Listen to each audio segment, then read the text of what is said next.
జై భీమ్ జై భీమ్ జై భీమ్. Thank you.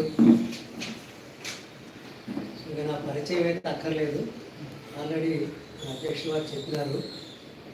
సో నేను డాక్టర్ వెంకటేశ్వర్లు, నేను ఉస్మానియా హాస్పిటల్ ప్రొఫెసర్ని, డెంటల్ మెడికల్ కాలేజ్ ప్రిన్సిపాల్గా చేసి రిటైర్ అయ్యాను.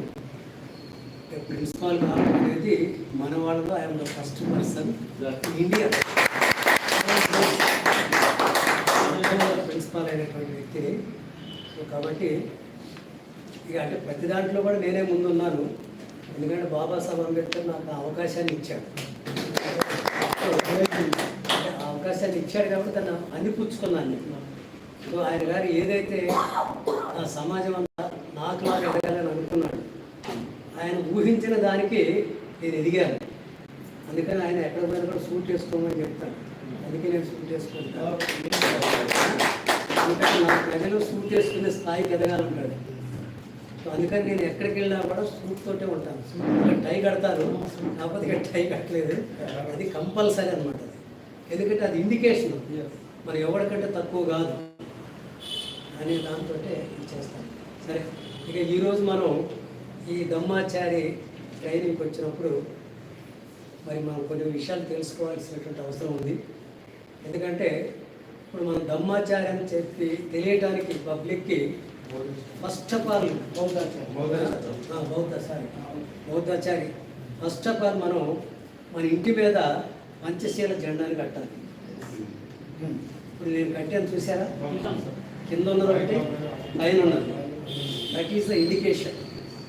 ఎందుకంటే అలానే నేను రాజగృహాన్ని పెట్టి పక్కన భగవాన్ బుద్ధుడిది ఫోటో పెట్టుకున్నాము, దమ్మ చక్రం పెట్టాను. So this is the indication. చాలామంది మొన్న మాకి నేను అడ్రస్ చెప్పాను, సార్ ఇట్లా రండి అని అంటే ఆయన ధనాధనంతో వచ్చేసి ఇగో రాజగృహ ఇక్కడ ఇదే అయి ఉంటుంది ఆయన అంటే నేను చెప్పకుండే ఆయన ఇదే అయి ఉంటుంది అని చెప్పేసి వచ్చేసాడు. సో అట్లా రేపు మీ ఇంటి మీద కూడా అట్లా ఒక పంచశీల జెండా అనేటువంటిది కంపల్సరీ పెట్టాలి. అది పెట్టకపోతే ఏమైందంటే వచ్చే వాళ్ళు అసలు ఈ జెండా ఏంటి సార్ ఇదని అడుగుతారు, క్వశ్చన్ మార్క్ వేస్తారు.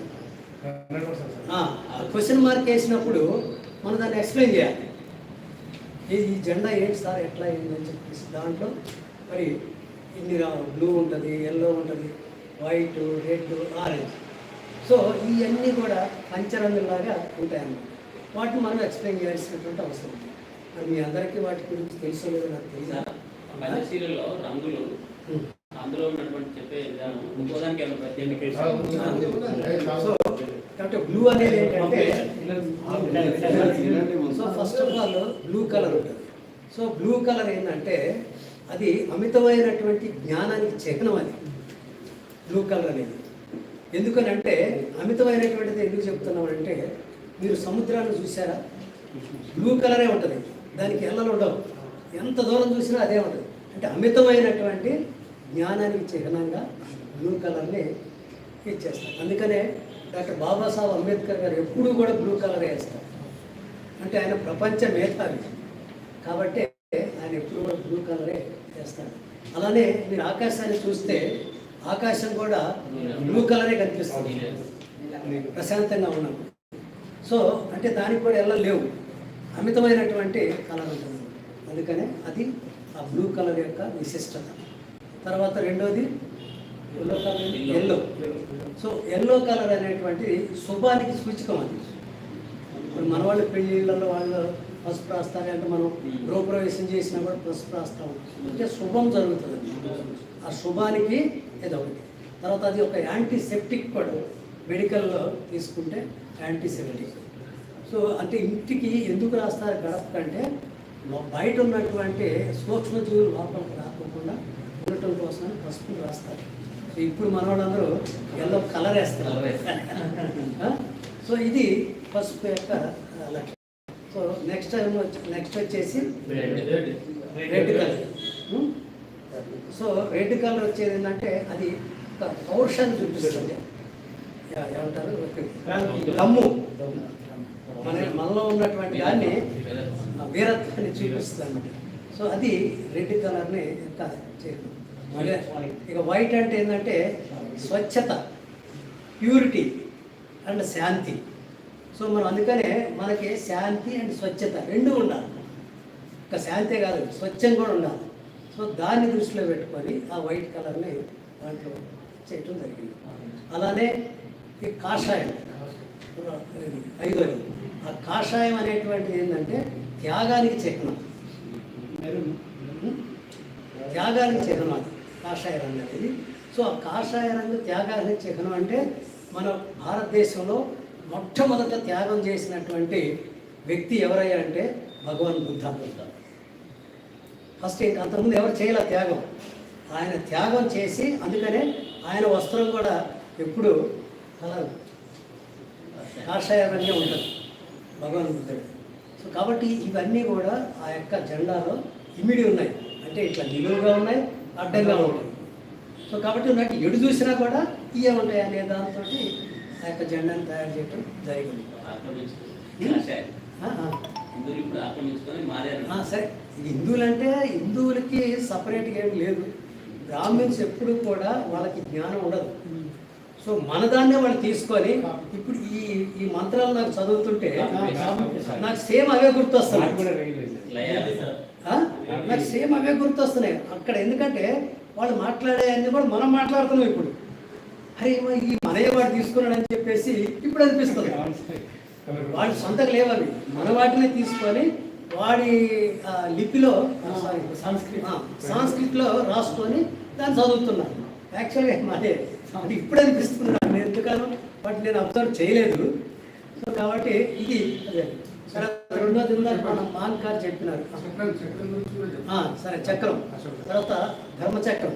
ఆ ధర్మచక్రం అనేటిది ఏంటిదంటే అది కూడా బ్లూ కలర్లోనే ఉంటుంది, అవునా?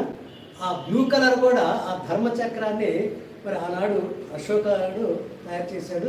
ఆ ధర్మచక్రాన్ని డాక్టర్ బాబాసాహెబ్ అంబేద్కర్ గారు జాతీయ జెండాలో ప్రతిపాదించడం జరిగింది. అంటే ఈ విషయం చాలా మందికి తెలియదు. 3 రంగులు అనుకుంటారు జాతీయ జెండా. సో కాబట్టి అది కూడా బ్లూ కలరే ఉంటుంది. అది కూడా 4 రంగులు జాతీయ జెండా. సో అది కూడా బ్లూ కలరే ఉంటుంది. సో కాబట్టి దాన్ని డాక్టర్ బాబాసాహెబ్ అంబేద్కర్ గారు ప్రతిపాదించడం జరిగింది. సో అది 24 లీవ్స్ ఉంటాయి దాంట్లో. అంటే 24 గంటలు ధర్మం, న్యాయం అన్నీ కూడా నడవాలి అనేటువంటి దాంతో ఆయన తయారు చేయడం జరిగింది. ఇంకోటి ఏంటంటే ఒక్కొక్క లీవ్కి ఒక్కొక్క అర్థం ఉంది. అది ఏమంటే మన బౌద్ధంలో కూడా అది ఇంకా అవన్నీ చెప్పాలంటే 24 ఉంటాయి. అదే అంటారు దుఃఖ నివారణ, తర్వాత ఇంకోటి ఇట్లా అని ఒక్కొక్కటి దాంట్లో ఉంటాయన్నమాట. సో ఇవన్నీ ఆ యొక్క ధర్మచక్రంలో పొందుపరిచి ఉంచడం జరిగింది.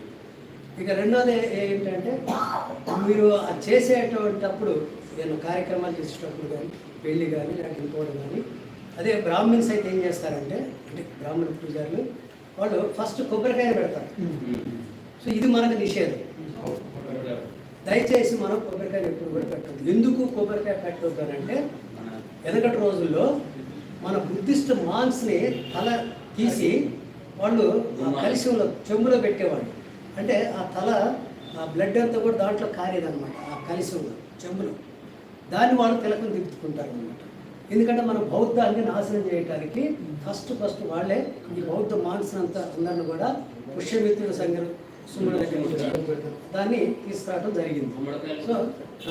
సో అది అందుకనే వాళ్ళు కలిసి పెడతారు. అది మన మాన్స్ యొక్క తలలని కొబ్బరికాయను కొట్టడం అంటే ఒక కొబ్బరికాయ కొట్టిందంటే ఒక తల మాంగు తల పగలగొట్టినట్లు లెక్కది వాళ్ళ దాంట్లో. కాబట్టి అది మనం చేయకూడదు, అది మందే. సో ఎందుకంటే మనల్ని వాడు అంటే డిస్ట్రాయ్ చేయడం కోసం అని చెప్పేసి కొబ్బరికాయ సిస్టమ్ పెట్టాడు. సో అది ఇంకోటి మనం చేయాల్సింది ఏంటంటే మనం పూలు, తర్వాత అగరబత్తులు, తర్వాత క్యాండిల్స్. ఈ మూడింటి అర్థం ఏంటంటే సపోజ్ పూలే ఉన్నాయి, ఇందాక ఆయన గారు చెప్పాడు కొంత, కాకపోతే మీకు మరి వృద్ధులు చెప్పి కానీ ఆ పూలు అనేది ఏంటంటే ఎప్పుడు కూడా మనం ఒక పూల తోటను చూస్తే ఎట్లుంటుంది మనకి సంతోషం, ఎంత మనసులో ఆహ్లాదాన్ని కలిగిస్తుంది. అవునబ్బా ఎంత అందంగా ఉందా అని చెప్పేసి మనం ఆహ్లాదానికి ఫీల్ అవుతాం. ఒక ఒక పూల తోటలు కానీ లేదంటే పూల డెకరేషన్స్ చూసినా కూడా అది అట్లా అనిపిస్తుంది. కానీ ఎన్ని రోజులు ఉంటాయి? ఒక వారం ఉంటుంది, మహా ఉంటే ఒక వారం 10 రోజులు ఉంటాయి. ఆ తర్వాత ఎండిపోయి రాలిపోయి వెళ్ళిపోతాం. సో మన జీవితం కూడా అంతే. ఆ ఉన్నన్ని రోజులు ఎదుటి వాళ్ళకి ఆనందాన్ని ఆహ్లాదాన్ని కలిగించేసి నీ జీవితాన్ని ముగించమనేటువంటి దాన్ని ఆ పూల యొక్క అర్థం. అందుకే మనం పూలు పెట్టుకోవాలి. సో ఇక రెండోది క్యాండిల్స్. సో క్యాండిల్స్ అనేటువంటి ఏంటి? ఎప్పుడు కూడా తనకు తాను దహించుకుంటూ ఎదుటి వాళ్ళకి వెలుగునిస్తూ ఉంటుంది. సో మన జీవితం కూడా మనకు మనం దహించుకుంటూ ఎదుటి వాళ్ళకి నువ్వు వెలుగునివ్వాలి అనేటువంటిది దాని అర్థం. అందుకే మనం ఆ క్యాండిల్స్ పెడతాం. సో ఇది క్రిస్టియన్స్ కూడా పెడతారు. సో కాబట్టి ఏంటంటే ఇది క్రిస్టియన్స్ కూడా ఆల్మోస్ట్ మన దగ్గర నుంచి తీసుకున్నది అది కూడా. ఎందుకంటే యేసుక్రీస్తు కూడా బుద్ధ భగవానునే ఫాలో అయ్యాడు. మీకు అంటే మీరు తీసుకుంటే ప్రేమ, కరుణ, దయ అనేటువంటి మాటలన్నీ కూడా యేసుక్రీస్తు తీసుకున్నది బుద్ధ భగవానుడి దగ్గరనే తీసుకున్నాడు. అయితే ఒకటి సార్, యేసుక్రీస్తు కూడా హిమాలయాలకు సో ఆయన బుద్ధగాయ కూడా వచ్చేసి అక్కడ ఉన్నటువంటి అన్నింటిని కూడా పరిశీలించి వెళ్ళాడని చెప్పి ఒక నానుడు ఉంది. మరి అది ఎంతవరకు నిజం మనకు తెలియదు, కానీ ఎక్కడ చెప్పలేదు. ఆ తర్వాతనే ఇది ఆయన గారు 12 సంవత్సరాల నుంచి మళ్ళీ 33 సంవత్సరాల దాకా కూడా యేసుక్రీస్తు ఎక్కడ కనిపించింది. అంటే ఇట్లనే దేశ పర్యటన చేసుకుంటూ ఆయన గారు తిరిగారనమాట. సో ఇది యేసుక్రీస్తు అనేది కూడా నథింగ్ బట్ దీంట్లో నుంచి తీసుకున్న ప్రేమ, కరుణ, దయ అనేటువంటి మాటలన్నీ కూడా. సో భగవాన్ బుద్ధుడి దగ్గర నుంచి తీసుకున్నాడు. సో కాబట్టి ఇంకొకటి ఏంటంటే మనకి అగరవత్తులు. సో అగరవత్తులు ఎందుకు? మంచి సుగంధాన్ని వెదజల్లుతాయి. అలానే మన బాడీలో ఉన్నటువంటి యొక్క ఏమంటారు దాన్ని, చెడుని ఆరదోలి మంచిని వెదజల్లు అని చెప్పేసి వాటి యొక్క అర్థం అది.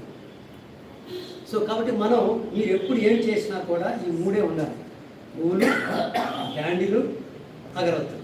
అంటే ఇవి సూపసూచికాలు అన్నమాట. ఇవన్నీ కూడా మనలో ఉన్నటువంటి దుర్గంధాన్ని ఆరదోలి సుగంధాన్ని వెదజల్లమన్నట్టుగా దాని యొక్క సూచన.